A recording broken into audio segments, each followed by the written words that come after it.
لاہور پاکستان مسلم league نون کی نائب صدر مریم نواز نے کہا ہے کہ عمران خان اپنی خیر منائیں، ان کی کشتی ڈوب رہی ہے۔ اسلام آباد میڈیا سے گفتگو کرتے ہوئے مریم نواز نے کہا ہے کہ عمران خان کی پارٹی ایسی نہیں ہے جس میں کوئی آئیڈیالوجی ہو، نظریاتی لوگ ہوں یا کوئی کمٹمنٹ ہو۔ ہمیں پی ٹی آئی کی کشتی ڈوبتی نظر آ رہی ہے۔ اس پارٹی میں شامل سب لوگ اقتدار کے خواہش مند ہیں۔ جب اقتدار کی کشتی ڈوبے تو یہ لوگ کہیں نظر نہیں آئیں گے۔ عوام کے ہاتھ آپ کے گریبان تک پہنچنے والے ہیں۔ انہوں نے کہا ہے کہ عمران خان ان کی جماعت کو مخلصانہ مشورہ ہے کہ جب بھی عوام میں جائیں تو ہیلمٹ لے کر جائیں، تو کنٹینر پر چڑھ جائیں، کیونکہ عوام کے ہاتھ آپ کے گریبان تک پہنچنے والے ہیں۔ مریم نواز کا کہنا تھا کہ ہماری ترجیح عوام ہے اور یہ سیاسی جماعتوں کا فرض ہے کہ عوام پر جو عذاب مسلط ہوا ہے اس سے ملک و قوم کی نجات دلائی جائے۔ پاسپورٹ بلیک لسٹ کرنے کا قانون کالعدم قرار۔ لاہور ہائی کورٹ کے جسٹس طارق سلیم شیخ نے بلیک لسٹ مفرور ملزم کے پاسپورٹ کی عدم تجدید کے خلاف درخواست پر فیصلہ جاری کیا، جس میں نواز شہباز کیسز پر اعلیٰ عدلیہ کے احکامات کے حوالے بھی فیصلے کا حصہ ہیں۔ عدالت نے اپنے فیصلے میں کہا ہے کہ پاسپورٹ ایکٹ میں بلیک لسٹ کرنے کی کوئی شک موجود نہیں۔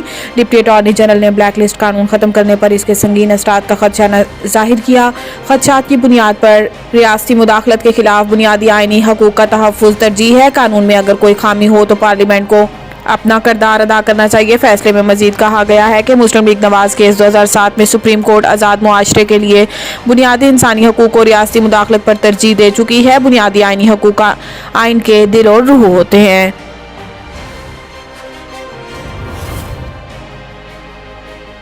امریکہ کا افغانستان میں مشن جھوٹی بنیادوں پر اور بے مقصد تھا۔ غیر ملکی خبر رساں ادارے کو دیے گئے انٹرویو میں وزیر اعظم عمران خان نے کہا ہے کہ کھیل سے منسلک رہنے کے بجائے میں نے چیلنجنگ شعبے کا انتخاب کیا۔ چیلنج کو قبول نہ کرنا کمزوری کی نشانی ہے۔ کھیل کا میدان چھوڑنے کے بعد میں نے سب سے پہلے کینسر اسپتال بنایا، احتیاط کی مدد سے 2 کینسر اسپتال بنائے، کمزور طبقے کے لیے احتیاط کی مدد سے 2 جامعات تعمیر کی ہیں۔ انہوں نے کہا ہے کہ میں نے 21 سال تک کرکٹ کھیلی اور سیاست میں آنے کا فیصلہ ملک کو کرپٹ حکمرانوں سے نجات دلانے کے لیے کیا۔ 22 سال جدوجہد کی اور وزارت عظمیٰ پر فائز ہوا۔ وزیر اعظم کا کہنا تھا کہ میرا یقین ہے کہ ملک کرپشن کی وجہ سے غریب ہوتے ہیں اور جو ملک طاقتور کو قانون کے کٹہرے میں نہ لائے وہ تباہ ہو جاتا ہے۔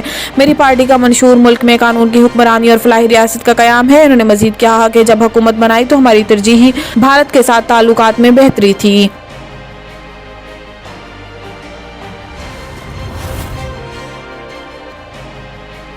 اسلام آباد میں بلدیاتی انتخابات روک دیے گئے۔ اسلام آباد ہائی کورٹ نے بلدیاتی انتخابات کے حوالے سے سی ڈی اے، مزدور یونین، آفیسرز ایسوسی ایشن اور سردار مہتاب کی درخواستوں پر سماعت کی۔ درخواست گزاروں کی جانب سے بیرسٹر عمر اعجاز گیلانی، قاضی عادل، کاشف ملک اور دیگر وکلاء پیش ہوئے۔ قاضی عادل ایڈوکیٹ نے کہا ہے کہ الیکشن ہو جاتا ہے اور جس دن آرڈیننس ختم ہوگا تب کیا ہوگا۔ عدالت نے استفسار کیا ہے کہ لوکل گورنمنٹ ایکٹ کی موجودگی میں بذریعہ آرڈیننس نیا بلدیاتی نظام کیوں لایا گیا۔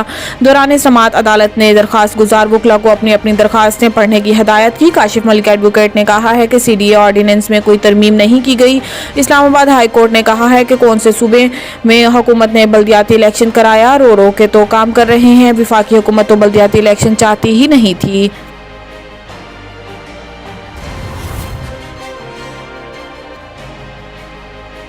وزیر اعظم کا اپنے 10 بہترین کھلاڑیوں کے لیے ایوارڈ۔ مراد سعید کا پہلا نمبر۔ وزیر اعظم ہاؤس میں ہونے والی تقریب میں بہترین کارکردگی پر وزراء، مشیر اور معاون خصوصی کو تعریفی اسناد دیے گئے، جن میں کارکردگی کی بنیاد پر مراد سعید کی وزارت مواصلات کا پہلا نمبر رہا اور انہیں پہلا ایوارڈ دیا گیا۔ ان کے علاوہ اسد عمر کی وزارت پلاننگ کا دوسرا، غربت خاتمے کی وزارت کا تیسرا، شفقت محمود کی وزارت تعلیم کا چوتھا، شیریں مزاری کی وزارت انسانی حقوق کا پانچواں، خسرو بختیار کی وزارت صنعت کا چھٹا، نیشنل سیکورٹی ڈویژن کا ساتواں، عبدالرزاق داؤد کی وزارت تجارت کا آٹھواں، وزیر داخلہ شیخ رشید کی وزارت داخلہ نواں اور سید فخر امام کی نیشنل فوڈ سیکورٹی کا آخری نمبر تھا۔